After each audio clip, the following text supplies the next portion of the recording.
Trump tried to send a U.S. Navy destroyer through the Strait of Hormuz during the negotiations in Pakistan. Iran said they didn't care about negotiations and would blow the ship up. Trump then ordered the ship to turn around and go back to the UAE. Pathetic failure. If there's one thing that pisses Donald Trump off more than just about anything else right now, I think it's the fact that he understands before this war began, he had full control, effectively, of the Strait of Hormuz. I mean, it was open territory for all to use, free to use, no problems.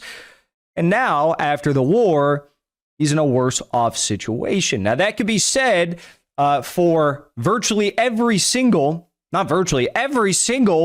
negotiating point that Trump was pressuring the Iranians on before this war began. The Iranians are now in a much stronger position. And that is very, very clearly laid out in the first two rounds of negotiations, which took place today. I mean, before the war, the U.S. was making all these maximalist demands of the Iranians. You need to give up your uranium enrichment, no more uranium, no more ballistic missile program. Now the U.S. is smart enough not even to make any demands about the uranium or ballistic missile programs. And they're promising to release $6 billion in frozen Iranian funds. The big sticker, though, is still the Strait of Hormuz. Just 2 days ago, Iran's Ayatollah Mojtaba Khamenei came out and said that the Strait of Hormuz will be under new management. Couldn't have said it better myself. Very to the point. But Trump is not so keen on this idea, if you can imagine. There are still hundreds of ships that remain stuck near the Strait of Hormuz, including 426 oil tankers and 53 gas tankers. That was as of 2 days ago. And the situation has gotten a little bit better since then. Iran will not allow more than 15 ships to pass through the Strait of Hormuz per day during the quote-unquote ceasefire. In other words, oil prices will continue to be high. Maybe they'll drop a little bit, but they won't be high, right? Or they won't be as high. So the Iranians understand that this is their nuclear weapon in effect. If they don't have a nuclear weapon, this is their nuclear weapon. And the difference between a nuclear weapon and the Strait of Hormuz is it doesn't invite the same sort of a reciprocal attack against you if you decide to leverage your use of force. And number two, the shelf life of pressure on the Strait of Hormuz is indefinite. It lasts forever, unlike uranium. Now, we have been seeing some ships pass through the Strait of Hormuz. We've seen, of course, over the past 24 hours, so from the 9th to the 10th, only 7 tankers passed through the Strait of Hormuz, 3 of which were Iranian-linked vessels. Before the war, 140 tankers passed through the Strait of Hormuz daily. On the first day of the ceasefire, we saw the lowest amount of vessels cross through the Strait of Hormuz at any point since the start of the month. We also saw a giant, quote, giant oil tanker flying the Russian flag cross the Strait of Hormuz yesterday evening. And also 2 Chinese oil tankers passed through the Strait of Hormuz with Iranian approval. But I say this is kind of a moot point because, 80% of Iran's oil exports go to China. So basically, 80% of Iranian oil tankers are technically Chinese oil tankers. So basically, a lot of Chinese destined oil is making its way through the Strait of Hormuz still, which is being bought in the petro yuan. The U.S., not looking so good. Trump came out late yesterday and said that there are reports that Iran is charging fees to tankers going through the Hormuz Strait. They better not be, and if they are, they better stop now. He's actually stupid. He's actually really stupid and has no idea what it's going. I hesitate to believe these stupid stories that Trump wakes up every morning and judges how the war is going by getting handed a phone with probably an iPad with TikTok videos playing of U.S. strikes on Iranian decoy fighter jets and Iranian decoy warships. But judging by his statements, I would actually totally not be surprised if that's the truth of the situation. Okay, how could you possibly be saying Iran better not be charging tolls on the Strait of Hormuz? Like, they've been quite clear every day of this conflict, multiple times throughout the day, that this is exactly what is going to be the protocol that governs the Strait of Hormuz moving forward. It has been reported that Iran is charging $2 million for every single ship that has passed through the Strait of Hormuz since the start of this conflict from the unfriendly nations, I'd imagine only. $2 million.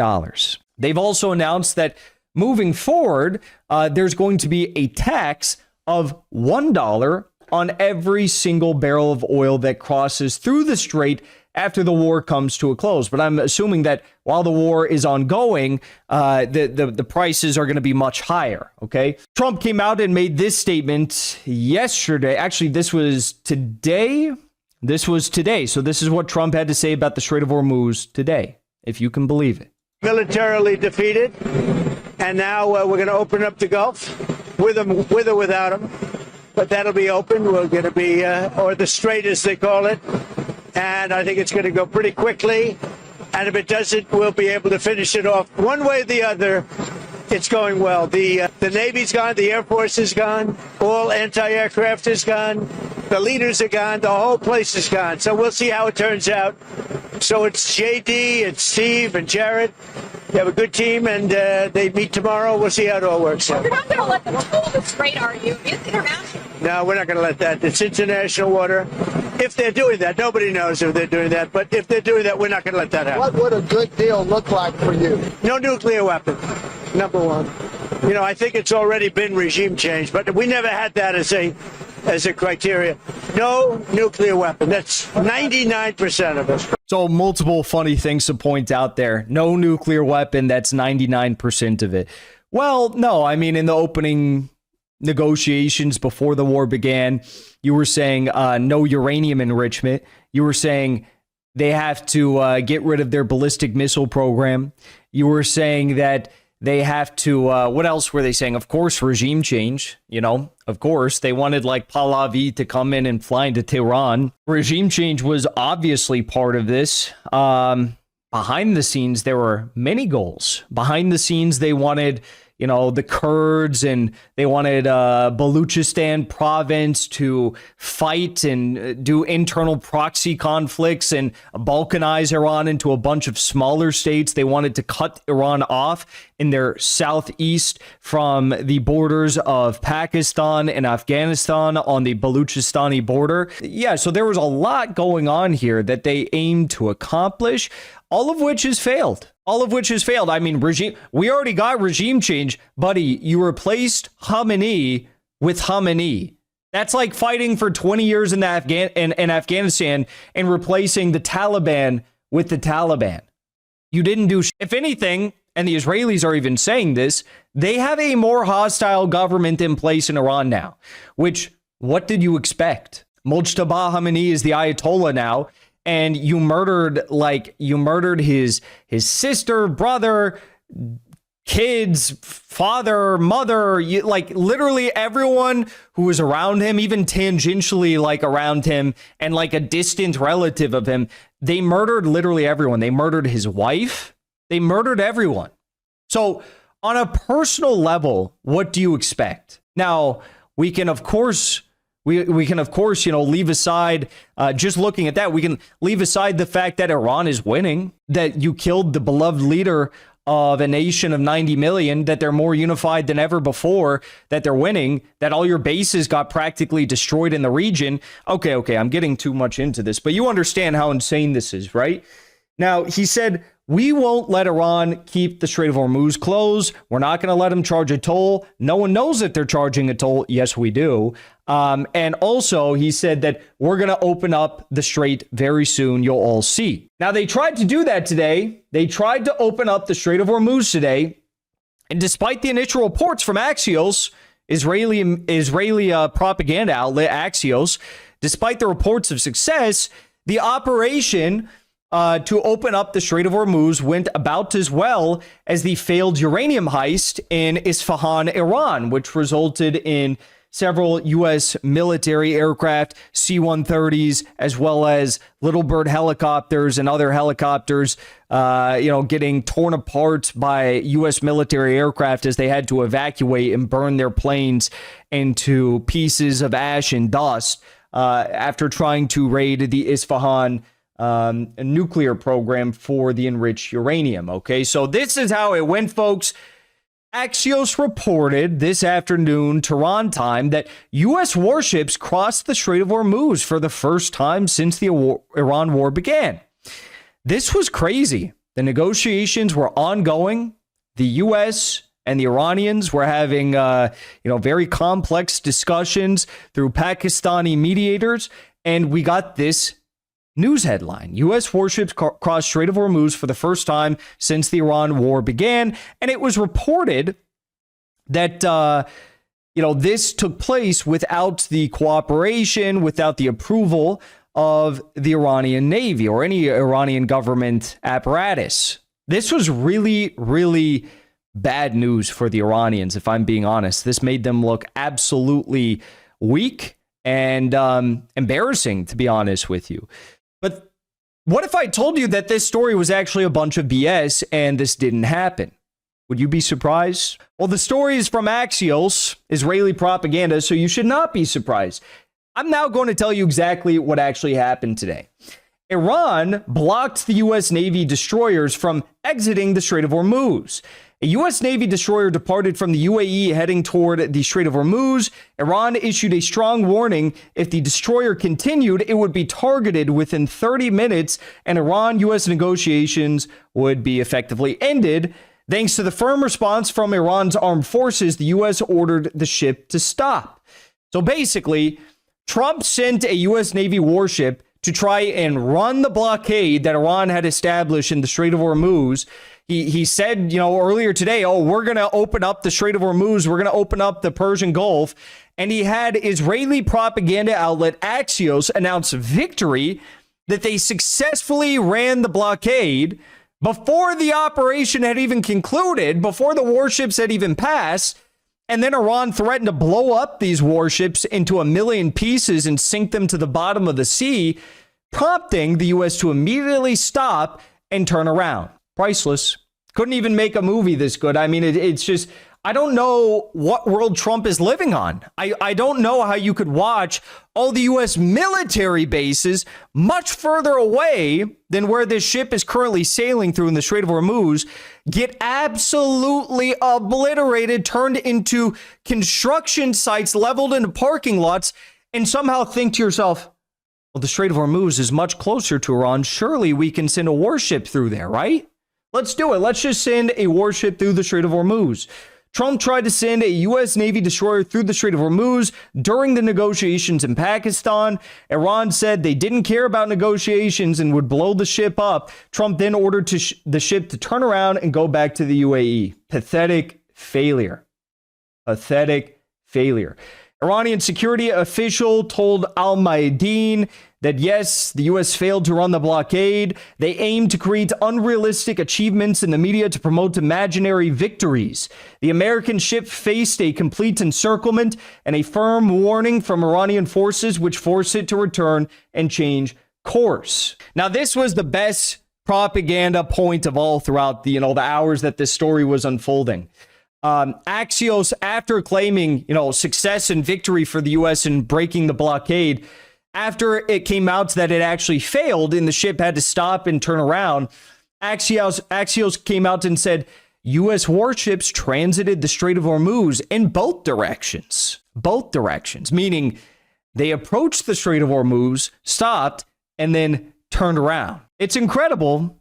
It's incredible, but Axios really does believe that you are that stupid. Axios does believe that you'll actually fall for this and just not question what's going on. Or maybe it's not even about you. Maybe it's just about they think that, I don't know, that the markets will fall for this stupid story or something. I don't know.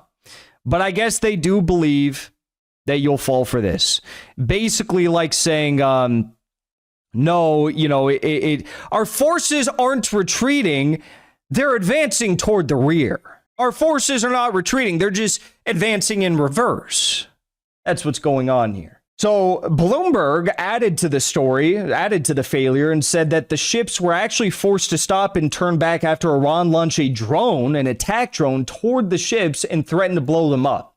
So either way you spin this, it's not looking good. Obviously, the negotiations currently are in their third round. They are in a deadlock as we sit here and speak because of the simple fact that the U.S. is refusing to allow Iran to, continue with their control over the Strait of Hormuz. The U.S. is demanding that the Iranians, I guess, share some joint control over the Strait of Hormuz with the United States. For what reason, I don't know. Here's why that's never going to happen. Take a listen. And the fact is, we can't win a war of attrition. It's just not possible. Let me just give you 6 points that illustrate that. Think about this very powerful Navy that we have that President Trump talks about using to open the Straits of Hormuz.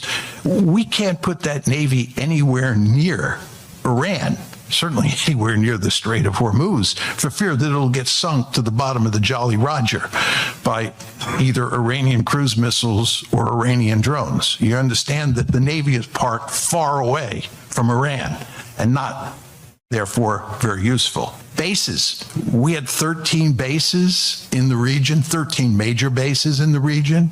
The New York Times has reported that of those 13 bases, all of them are either badly damaged or destroyed. In terms of ground forces, a ground invasion, people in the media talk about 40 or 50,000 troops being located in the Middle East, and this implies that these are 40 or 50,000 combat troops. That's simply not true. You need infantry divisions or Marine brigades or whatever to wage combat, ground combat against Iran. And President Trump has only recently moved 7,000 combat troops into the region. 7,000 combat troops. You could do hardly anything with 7,000 combat troops. Turns out trying to play chess with the civilization that invented chess doesn't end well.